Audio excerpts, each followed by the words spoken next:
Don't you hate when you get that stray eyebrow that just doesn't want to agree with the rest of your head? That's what I was just dealing with right there. Welcome into the Mind of Madness, where we take a little bit of time, talk about what I'm thinking about in Heroclix, and possibly see what we come up with. This is where I kind of splurge out my brain dumpings of the week, be they related to Heroclix or not. So sometimes, if you think the Patriot Hangout is notorious for some pretty bad tangents, welcome to Into the Mind of Madness, it tells you. This is also the show where I take on and off my glasses frequently so as to either avoid glare or to just stop the headaches that I get from the glare. I can't seem to keep these things in the right level of cleanliness, part of which is that I need brand new glasses, and I think I've said this several times on the show before. So I just got to get to the optometrist and deal with these things. Time is not a thing I have in plentiful amounts lately. Also, while I'm dealing with this, my mouse is dying. Wireless mouse, so it's super convenient and not even remotely a problem that I have to deal with this at this exact moment. Hopefully it gets us through the show. It won't get us through the show when it starts this kind of blinking, so you get to deal with me for a second finding an USB. I am of the utmost of preparedness today, as you can tell. Nothing is going to stop me from... Oh, geez Louise. Hot mess day. Another hot mess day. Be right back.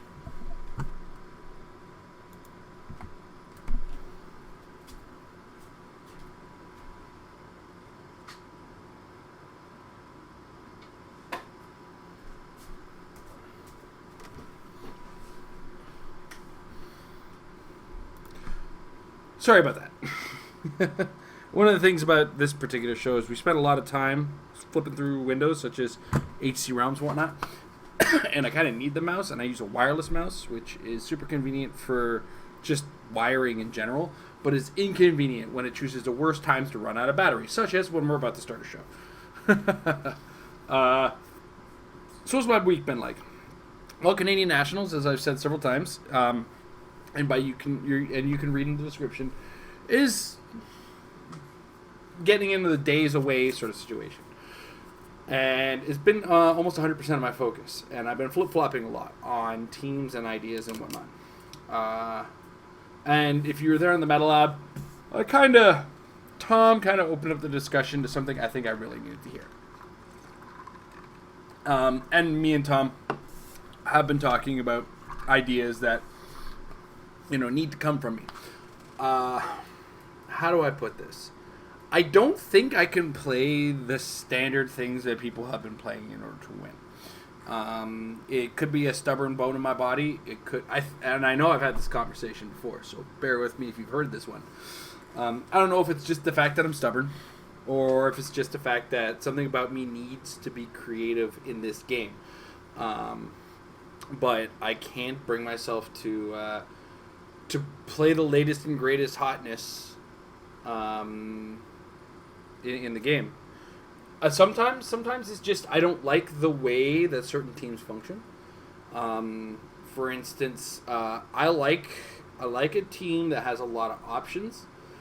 It doesn't play in a very specific way, but at the same time plays the game of Heroclix versus, say, my opponent, who will very likely be wanting to play Heroclix, or versus the standard, which is, I most certainly don't want you to win. I most certainly don't want to lose, and I most certainly will not make it in any way, shape, or form fun for you. I don't know. Maybe there is honor among thieves. I don't know. That aside, I've been conflicted as to whether or not I need to play the standard, or how badly I need to win Canadian Nationals. And there's a point of pride in as far as wanting to win Canadian Nationals as a Canadian player. We haven't won our Nationals yet. In the multiple years that it has been run, the first year was run for every single iteration of Canadian Nationals has been won by an American player. So there was, for a little bit there, a point of pride where it's like, I gotta be the Canadian that wins. And when it comes down to it, there's better Canadians than me. A lot of them younger. A lot of them more focused and willing to completely rip the game out of somebody else's hands. So I'm going to let them do that. And they'll probably knock me out too. I mean, you've heard me and Tom talk about how good Devin Owens is. Yes, his name is Devin Owens for wrestling fans. Yes, it does sound like that. No, he is not in any way, shape, or form related to that one. And there's Jay, but Jay tends to find himself judging, but he's also a very good player. Emily, I mean, she practically ruined the game for one of my archetypes, so thanks, Emily. No, she came up with a really good team, so it's like a sorry not sorry situation. It's like, damn girl, you ruined me, but good team. So there's better innovators out there than me, and I just kind of want to play to the best of my ability, but also have to play in my own comfort zone. Because if the best of my ability is functioning inside of a meta game where I have to rip the game from my opponent in certain cases, or I just make it unfun for my opponent, I don't feel good about that. You know what I mean? I feel as grumpy as my opponent should feel. So that aside, I'm kind of coming up with my own things. But I do want to take today, talk about, and I had myself starting to get ready, and then time showed up, and I have still to get a couple links. But I do want to spend a little bit of time talking about these new toys that we just got. I know we have briefly talked about them, on the Meta Lab, so if you've watched it, I may be repeating myself. But at the same time, I've been putting a little bit more thought into what's up with them, and it's the Mandarin rings. With the completion of U.S. nationals, a number of them are going to be legal for Canadian nationals. Not all of them, as I am about to show on our beautiful preview monitor here. Nope, it's this scene where I have the webcam and not this. There we go. All right, I'm going to go full screen on this. So, we have these new rings. Not all of them immediately legal. So the Influence ring will not be legal for Canadian nationals, and neither will Lightning, Liar, and Zero. And I believe Zero is actually the only one that was released. Oh my goodness. Was the only one that was released in U.S. nationals. The other two showed up in the UK and are probably going to be Canadian nationals. And anything listed as August or October is not a current issue. Canadian nationals being July 21st. So, that said, let's take a look at what some of these rings look like. And decide, what place they sort of have in the game. Sorry about that there. I misclicked on something. Now we're going to go ahead and use, thanks WizKids, awesome. Alright, let's get back to this. Oh, that went wacky on me. Alright. So we start with the Demonic Ring. All of them are indestructible, equip any, and they all have this extra little part that you read here in the bottom. Equipped character may be equipped with a second object if it's also a Mandarin ring. And then they'll all have their own individual effect, and this is where they differ. So the Demonic Ring adds Ignore Hindering. When this character attacks a single character and hits, after resolutions, the hit character modifies her attack and defense by -1 until your next turn. So this has kind of got a Jubilee-like effect. Jubilee being having energy explosion that gives -1 attack and defense to anybody hit by her energy explosion. It's a cool effect. It's not a fantastic effect, but if you find that your team is lacking some way, shape, or form to get around stealth, the Demonic Ring may be a good, solid consideration. I'll explain something about equipment shortly. We're going to get through these and then talk about some other high-level stuff, low-level stuff, deep-level stuff, deep stuff in a minute. All right, so next we have the Incandescent Ring. which, in addition to all the normal ring effects, gives you energy explosion and that is penetrating. Now, incandescent ring, I wish the rings function sort of like how these the gem bearers function with their gems, where at the beginning of the game I get to choose them. Because the incandescent ring is functional, fully functional. Penetrating energy explosion is great, but its effect lowers when the team that you're playing against doesn't really get affected by energy explosion. So to kind of reiterate what I'm saying here, if you're playing against a one-man army Unimind, this thing is basically worthless. But if you're playing against Medusa swarms or whatnot, or other various Pog-based swarm tubes, this will wipe boards in some cases. So just food for thought on this one. So this is two rings that are situational for different reasons. Incandescent or demonic will be situational based on the fact that your team lacks something to deal with something that exists. What's more is that the demonic ring outside of the ignore hindering is still effective. So pay attention to that. Whereas the incandescence ring is functional based on your opponent's team and less on what you're bringing. So you really kind of have to force it to work to a certain degree. You almost want it on a character with low damage, high range, high attack, which I don't think exists right now necessarily. Though I may be wrong, it's a character we're not all paying attention to. So next up we have the Nightbringer. This is probably one of the top two for sure, not including Remaker, which we all should know by now, but if not, I'll cover it in a minute. The Nightbringer gives stealth along with Smoke Cloud, and you can use the carrier can use Smoke Cloud as free, but only to generate 2 Smoke Cloud markers, which goes a long way when you consider that you've given the character with it stealth. It's kind of a light version of what this same ring did in the original one, but the other one was super potent in the fact that it gave not only not just stealth, but super stealth, where you couldn't draw a line of fire to the character occupying the Smoke Cloud. But that is no longer the case here. In this case, it's Smoke Cloud for free, which is the best way to use Smoke Cloud along with stealth. So where this will kind of shine is we already know Kobik exists in the current meta, and if she isn't trading rings with Trader, she is grounded. There is ways that she can force her way over things, so she could still voop her way with the 3 square placement, but then drop a character, but she'll lose any other possible ring effect. So if you want to force the voop out of her, that is what it is. But at the same time, forcing the voop is really not fully functional. This is more or less maintaining stealth with a stealthy character, while at the same time giving you a little bit of mobile hindering terrain, and possibly, if your opponent is in kind of a rough position or kind of locked up with you, you could be using it to give -1 attack to your opponent in the right circumstances. So don't forget that Smoke Cloud does have that effect, where anybody occupying it is -1 to their attack.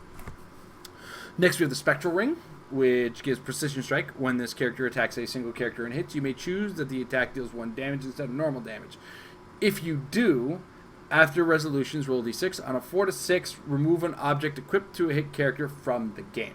So this is another one kind of similar to the Incandescence Ring, but is more universally useful. There are very few teams currently in the metagame that aren't using equipment. In addition to which, this is 5-point Precision Strike. And we know Kobik, as we've just mentioned, is a character who exists in the current meta and has super senses. So if you kind of take that super senses from a 1 in 3 chance to a 1 in 6 chance, you're literally halving her chances of making that super sense roll. You still got to get past a shape change. There are ways to deal with it, but ultimately, another food for thought idea. Spectral Ring is not out of the question to be included. I think Nightbringer is a little bit more universally useful, but Spectral is not weak in any way, shape, or form. The Spin Ring, telekinesis, free, choosing a character within 3 squares of line of fire, place that character in an adjacent square. That secondary effect is a lot more potent than it seems, oh, I get to put them in one square away. Yeah, well, one square away could be the difference between your 50-point Fast Forces Hulk moving and not moving. In addition to which it gives TK, which, throw it on an Unseen, and now the Unseen has TK. Or, of course, there's another ring you can throw on the... A lot of people would argue there's another one that's... The point still stands that this can make a character who is otherwise doing nothing super useful with TK, or a free action ability to free break away somebody and just absolutely open up a world of possibilities. So take all that into account as you will. All right, so that's all the rings that we know of that are out and going to be legal. Add in the Remaker ring, and I'm going to quickly find the Remaker ring on HC Realms. Just it is on in the unit section, but let's be friendly. Let's have fun.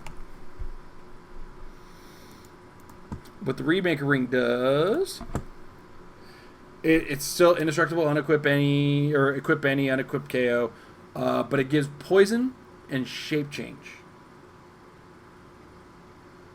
Pretty good combination of powers, if you ask me. Shape change, universally good. It's a 5 points indestructible source of shape change. Remember when we thought this 4-point source of shape change was good? This is the Venom symbiote. Well, now for 5 points, I got one that won't be destroyed. Apparently, Spider-Man's enemies made their stuff out of paper mache. This is probably one of the most seen as universally useful. I feel like Nightbringer is going to be one of those rings that is also going to find its way into the game more universally, say, than the other. There will be teams that play other ones that I have mentioned, but they're not as universally notable, and they will specifically need those ones. That's one thing to note is when we talk about these things like this is, when we talk about something being good, it's obviously good and good everywhere. Whereas something might have a team that it could be functionally good for, but, that doesn't make it universally great. It makes it good on that team, and that team might win, but, it needed all of those pieces to do the one thing with it. That's kind of the idea we get at when we have this conversation. So, we're talking about equipment, and it's time to start thinking, how do we start dealing with these things? There are already a number of ways. We'll address that right now. There are a lot of ways that already exist to deal with equipment that are accepted, and for the most part, kind of at face value. There's been a number of people making fundamental use of the Penguin Lounge by having a team that is very highly likely to win map and starting to steal objects with things like seals, penguins, puffins, etc. One of the things that a lot of teams that are building with equipment in mind are doing is planning around being able to grab that equipment without issue. And what teams that use, say, the Penguin Lounge, to their effect, are doing is disrupting that flow. And they're controlling a flow of the game that you don't want them to be controlling. And it's actually kind of a pain in the butt when you think about it in the grand scale. In addition to which, the Collector has definitely made his voice heard. He's always been kind of good. Like, we all saw him. I think everybody looked at the Collector when he was first previewed and said, this guy's good. This guy has a place. And it's for a number of reasons. One of which is the ability to just walk up and steal objects from opponents. It's got to be one of the most obnoxious things I have to deal with. All right, I've got my Doc Ock arms 5 squares away. Collector's like, cool. I like my Doc Ock arms. And he can just keep stacking equipment, right? If he can get multiple turns to get equipment from your opponent, he's just going to mount it up. Because he can, and he also starts in a lot of cases. I mean, I believe a lot of people are still doing it with the Reality Gem, which I believe gives him +1 range. Which, come on, is it Reality? I'm going off of memory here, so bear with me as I quickly HC Realms that, because he was previewed. He should be in the unit section. He is the reality gem, and the reality gem is... Nope, he's an extra target. My bad. Still got a 7 range with 8 movement with phasing. And that's a free action where you can snag your opponent's equip any object. That is bonkers. And then he can, like, there's a lot of cases where you'll just stack more and more and more and more equipment on him to the point where you kind of forget what he does, but you don't because he does everything. And you're just sitting there like, does he? Yeah, he does do that now, doesn't he? Because I got this one. So, what are other tricks that we have that if you like? So, if you don't want to use a Penguin Lounge, you don't want to use Collector. The next trick is to either TK the objects or destroy them. So let's assume the objects are indestructible, because the Remaker Ring is basically an indestructible version of the Venom symbiote with poison instead of breakaway automatically. All of the gems are being played, and they all are indestructible as well. So all the rings and all the gems are indestructible. So we got to get them off of our opponent's zone. And now the Penguin Lounge still works, Collector still works, but we no longer, like we were doing with Exospect, sending somebody forward, calling in Cyclops, Cyclops running shot, KOs the Exospect, sidesteps off the board. I'm up 12 points to 3. Right? That's going to be occurring in less frequent occurrences. It's going to happen less often. So how do we deal with the indestructibles in a completely different way? Well, we're not far off with Cyclops. It's in fact Jean Grey. And it hurts me to say, universally, it's the Chase one. And she's frequently able to be called in, so that's why she kind of stands out like this. I'm pulling her up right now, so here we go. So, we have Jean Grey. Survivor of the Age of Apocalypse, not the important part. The important part is her special attack power, which is telekinesis, sort of. It's telekinesis with extras. Telepathic Tempest. Penetrating Psychic Blast, telekinesis. Normally, or as free. If Jean Grey uses telekinesis as free, her range value becomes 3, and replace 6 with 3 in the text of the power. Okay, not great. But why is she universally good? Well, there's a number of tricks that are involved with using telekinesis on objects. The first thing to note about telekinesis on an object is where the object ends up after being grabbed by TK is wholly dependent on the range of the character. I'm gonna pull up telekinesis' description on Heroclix.com just so we have that, and you can see what I'm talking about. Because telekinesis is the most verbosely worded power because of all the function. Like, it literally moves 2 different types of things, but the way both of those types of things move is very different, in addition to which they have to add the fact that because you can move characters on either team or any object, certain things have to be covered in that.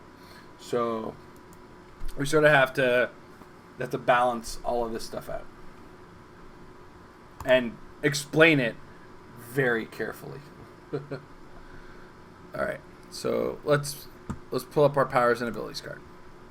This is on the WizKids website. This is not private information. This exists.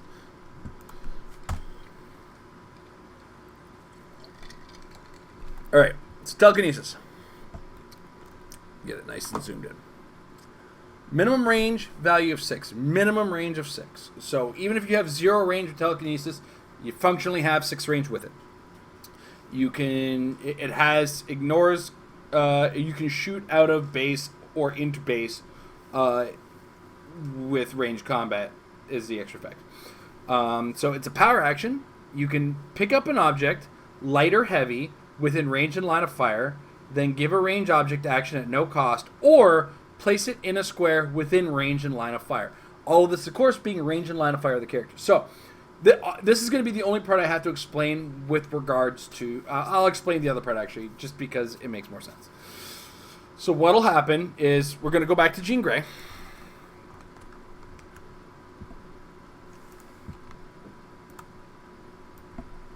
Okay, so Jean Grey has a range value of 8, which means if there's a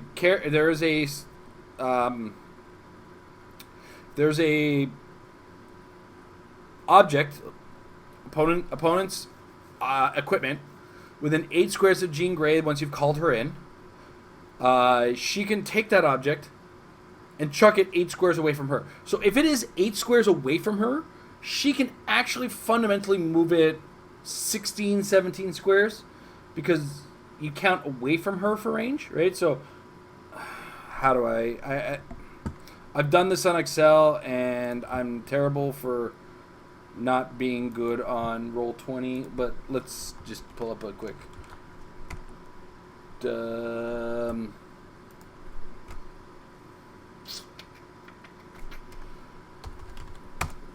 on Google Drive, because that has a nice little Excel light, and I don't have to open up Excel and take a bunch of my power sources. All right. New. Sorry, guys. Just give me a second. Google Sheets. That's what it's called. Google Sheets. I is smart. All right. So I like to. Sometimes you just got to do this sort of thing to visualize it. So we're gonna go ahead, and we have 8. Come on. There we go.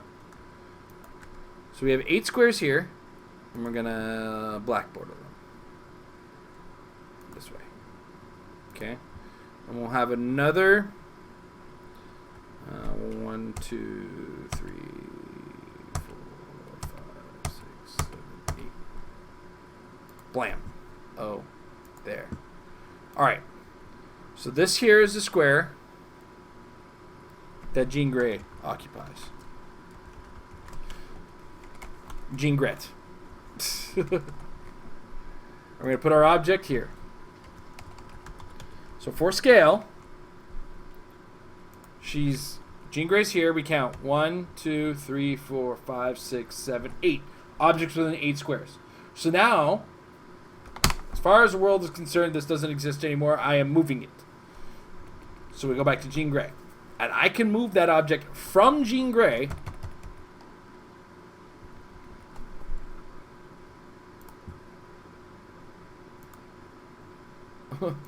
and let's just for scale.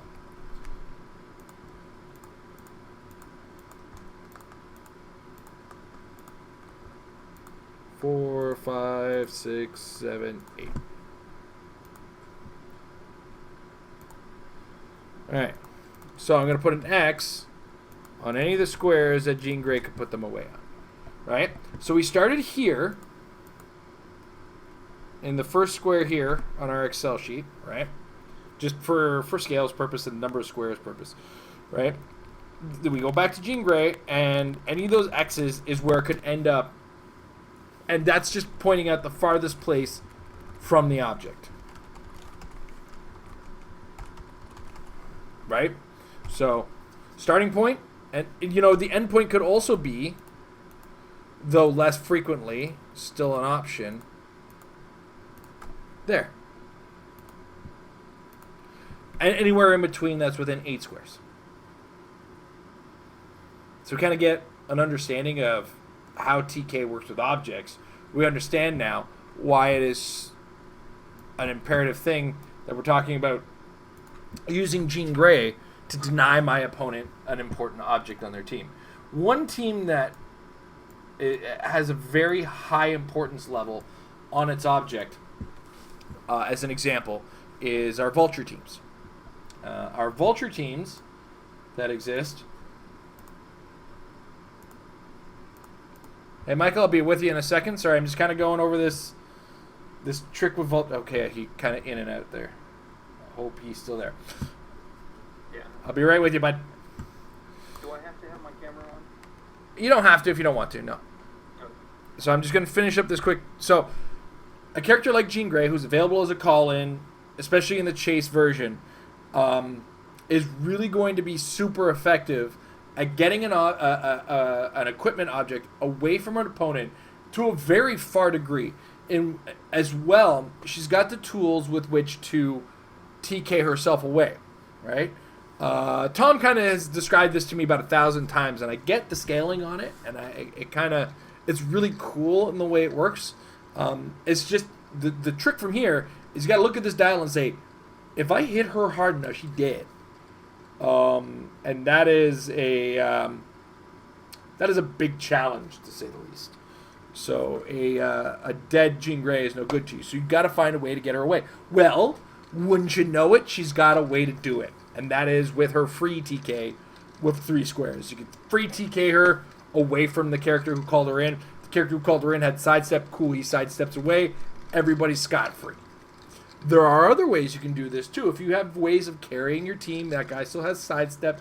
Jean Grey could move it 6 squares away from where it is. And in a lot of cases, a lot of people are relying on being able to move and then sidestep carrying these objects within the 5 squares. So moving it fundamentally 6 squares with the free TK could go a long way.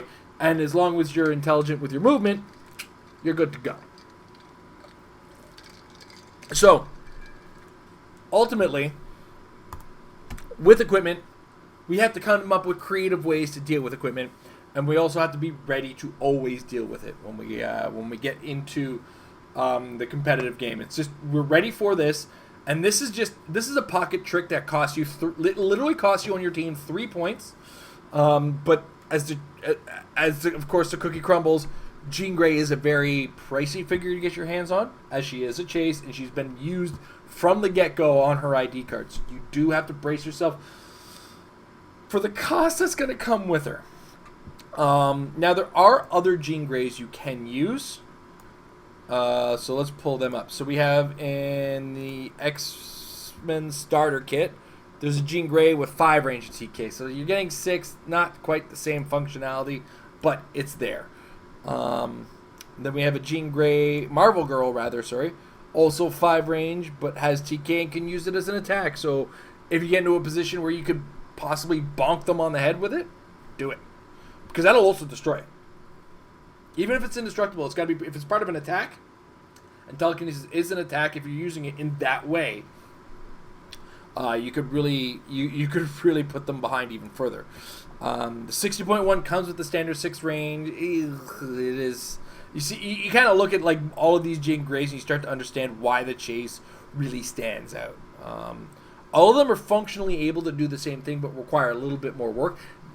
The beauty of the uncommon one, even though she's 60 points and is not as easy to call in as, say, a 50-point version, it still falls under the same point value as the chase, as she's only uncommon. Plus, she also has her own sidestep to get her away. So it's not quite the free TK.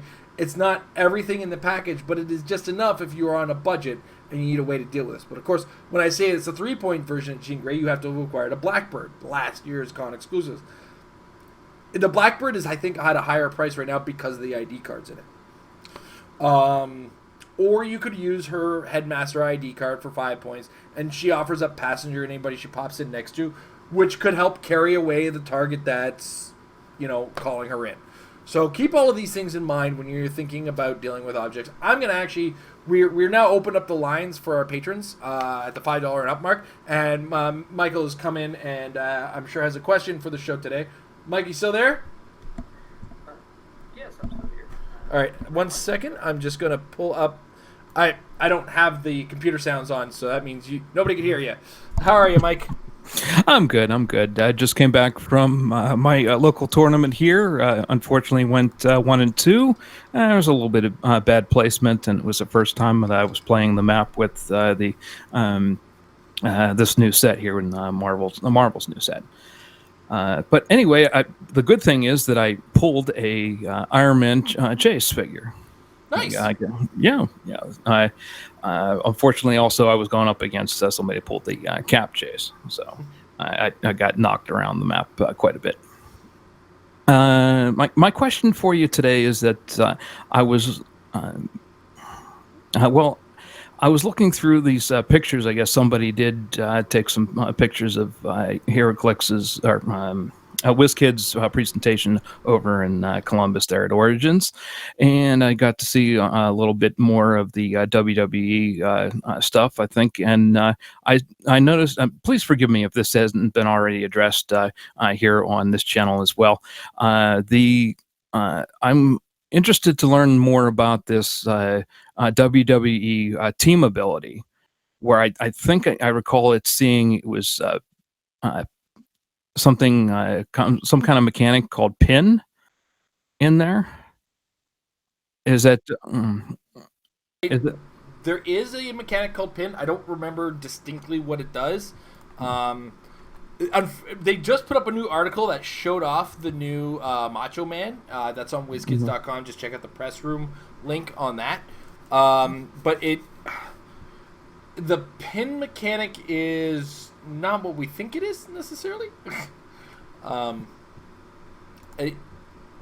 It's not like holding characters down. That there is a power that does that, and I want to say it's stun.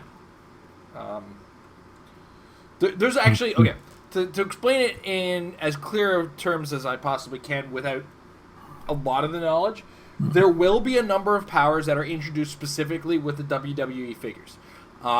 They will be identified on dial with a lot of them have shared color schemes. So like it might at first glance be the same color as Super Strength, but it is in fact, I believe, stun, and it will appear as a green circle on the dial.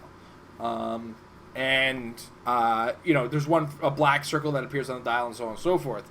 So there will be a number of powers that are coming from WWE that are I believe, specifically coming with the WWE characters.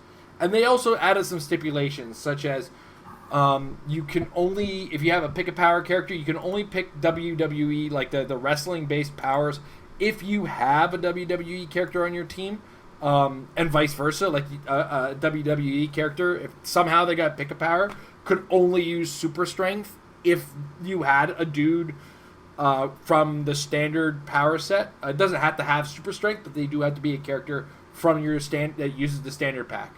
It's a really weird way that they kind of got around the idea that they're introducing new basic powers that are specific to these things. But there is a WWE team ability which adds a number of effects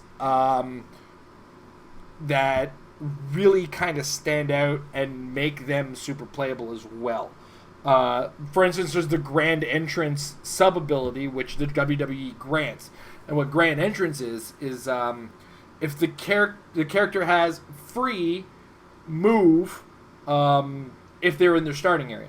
In addition to which, I believe another part of one of these things of Grand Entrance is if they haven't been attacked by a range attack, or have been attacked by a range attack, if they're on click 1, or they have already been attacked by a range attack this turn, they can't be targeted by a range attack. Like, they're really hard to shoot. And there's a lot of conversation about how WWE guys, just out of the gates, are going to be the guys that are equipping you. Because I take a free action. I go grab that object and bring it over to whoever's going to be using it, and take it even a full-blown move action just to put it on top of the guy, whatever it takes. So there's a lot of conversation to be had about them, especially when we get the final pages of their new pack and their new rule book, and we're going to see it in October, which I'm excited about. So hoping it would be closer to SummerSlam, but I can live with it. SummerSlam being in Toronto, I couldn't get tickets anyway, so rough times for me. But yeah, so that's kind of what we know for certain as far as things are concerned. I wasn't at the WizKids event. As a result, a lot of my stuff is third-hand, pictures from other people and stuff like that. So, and sometimes finding those pictures in conversations on Facebook and whatnot isn't 100% reliable, or isn't always going to yield the results you want. So, a follow-up question from me. Having that TA, then is this going to be like prohibitive to intermingling them with the other pieces like Marvel and DC, or? Nope. One of the things about the team ability is it is uncopyable. So they made it so that you can't copy it with a wild card.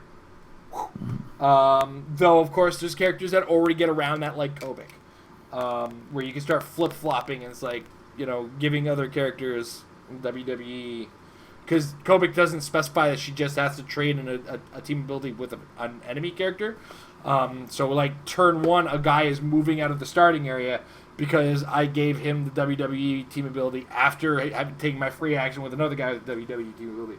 But they're 100% going to be modern age. They've stipulated that, and they've kind of accepted this, that their thing is going to be cool, and they want the WWE guys to intermingle with the other stuff, which is why they have such a strong team ability that does so much.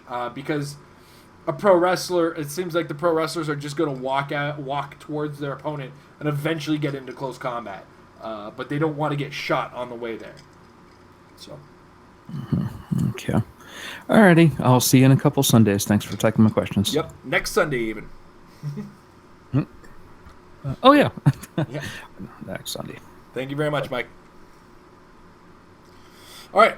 So, with that, WWE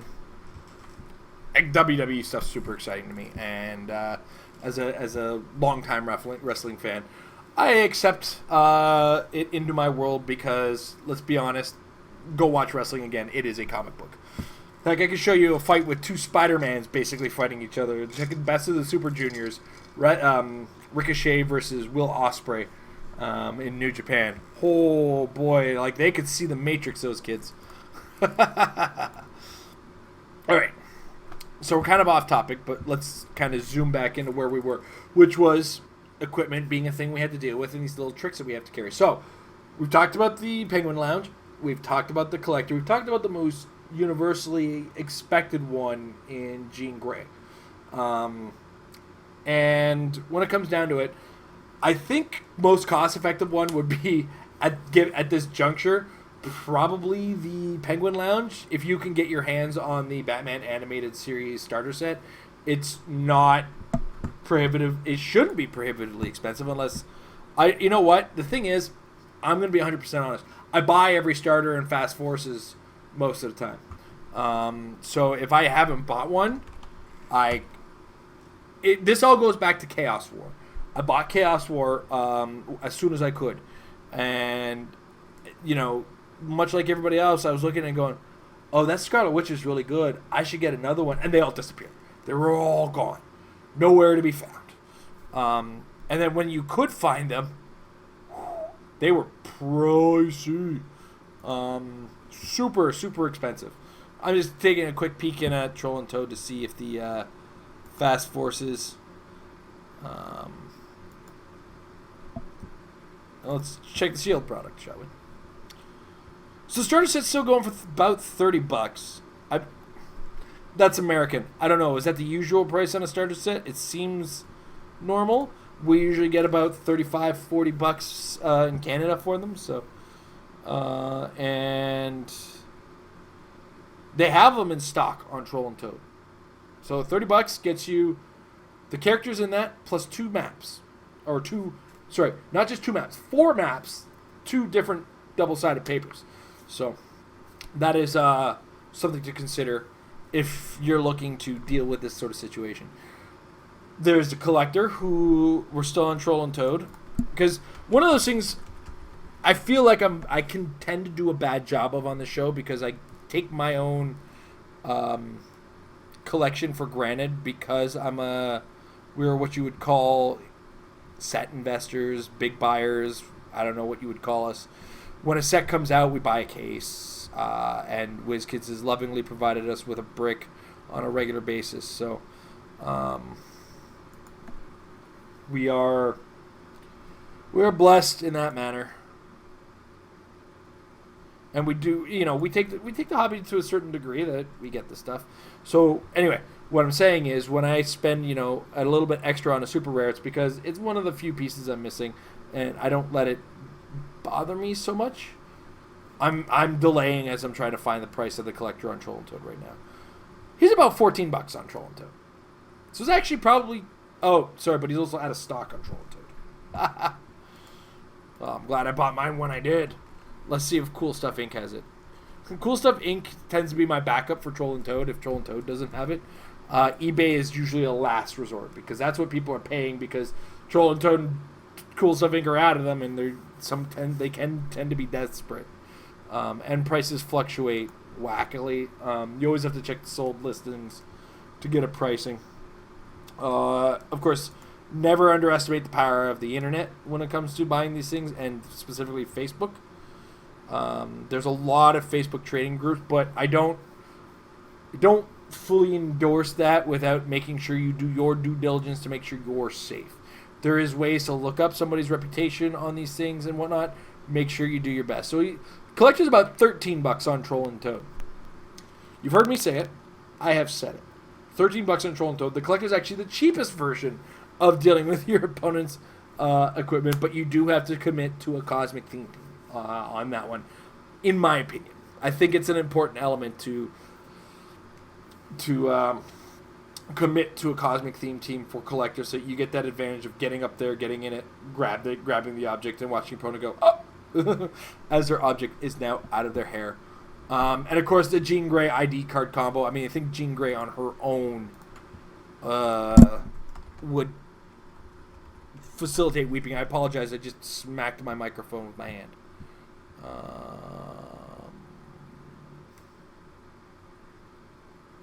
Yeah, she's about $72.99 on Troll and Toad. So. Thing is, the Jean Grey version of dealing with your opponent's equipment is the most universally useful because you aren't committing to a specific team with it. That's why universal usefulness is a thing that exists, and we kind of have to accept that. And then it will jack up the price. Hey, Little Tiger, how you doing? Good to see you made a team with the Lex Luthor. I hope some of what I said last week helped out. Put you on the right path on that one. Aside from what I have said, there are some onboard ways that you can mess around with your opponent's equipment. If you have multiple characters capable, I was going to say multiple characters capable of TK, but guess what? If you TK somebody, they covered this, you can't TK away. It just doesn't work that way. I did say I was going to cover the TK on characters, but ultimately the way it functions is different because where you move is based on an object is based on the character using TK. Moving a character is based on both the character and the character using TK. Specifically, going back to our, is our Google Sheet still open? Our Google Sheet is not still open. I am a terrible host. Oh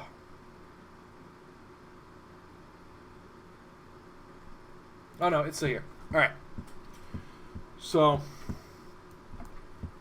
let me pull this up here. Let's talk about this. I did it again. Sorry, guys. My bad. All right. So we're going to go back to our Jean Grey. Now, a lot of things are very similar in this. Jean Grey is, so we're going to go character. But things change from here. These squares here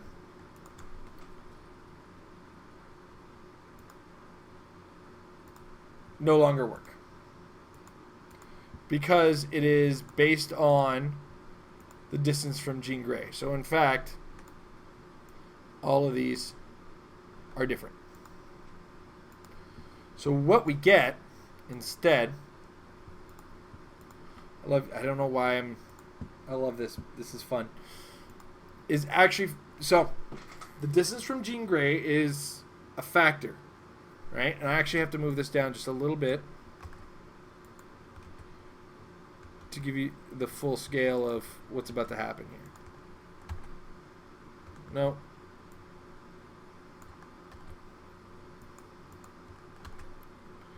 Bingo. Okay. So now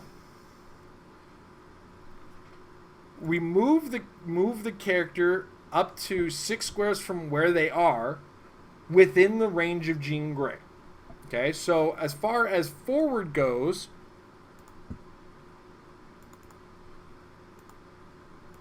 and as well, got to have line of fire, right? So in fact, can't go there. Because the character themselves is blocking the line of fire from Jean Grey, right? But we can go like here, right? As well.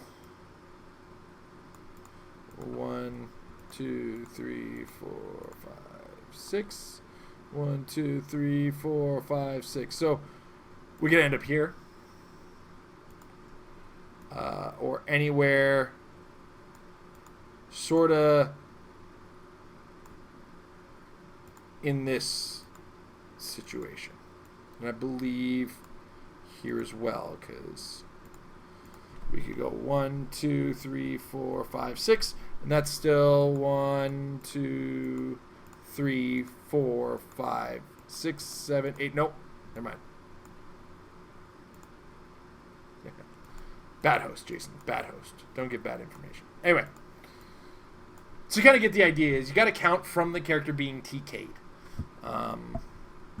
versus an object. Yeah, look what I was doing. Versus what you were doing, what we were doing with an object, which is it all counts from the character. It doesn't matter where the object is. Blah blah blah blah blah blah blah. I'm gonna open up the floor to questions. If anybody is watching live and you also have access to the Hangout link, please. I don't mind asking some more. I want to thank Michael for joining us with his inquiries. Always good to see people using that Google link. Not seeing anything in the Discord. All right. So on that note, we're gonna wrap it up.